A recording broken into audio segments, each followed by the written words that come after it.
One thing that we've realised, if we hadn't realised it earlier, happiness is so important, regardless of what you're doing or where you are or how old you are. COVID you've got to strive to be happy. Now, you've seen an article here where there are some jobs which are worse for people's mental health. Yes, and would you believe it? One of the top is construction. And I think that's because we've had culturally, generations where you weren't allowed to speak up or say, I'm overworked or I'm stressed. And there is a lot of bullying that happens on construction sites.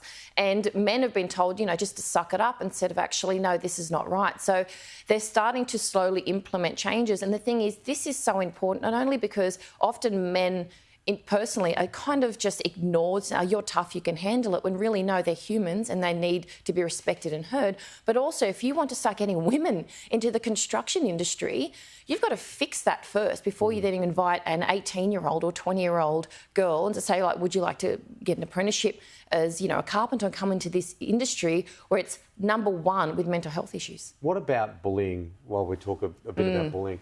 And what about woman to woman? You know what I mean? Like senior women. Yep. How should young people handle that?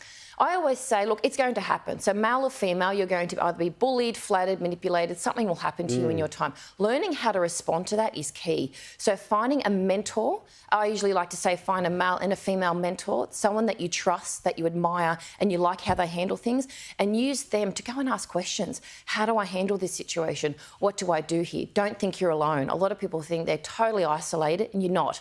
It doesn't have to be in the same organisation, can be somewhere else.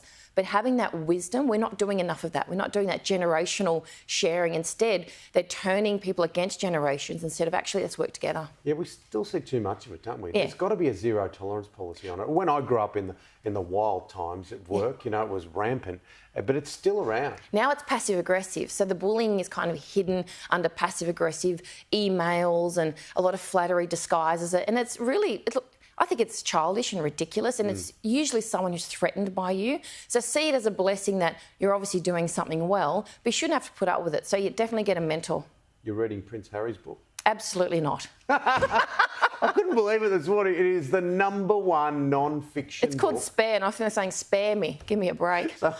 We spoke to our royal contributor this morning who said it should be called Whinge, so just off its head. Look, always good to chat. Thank you.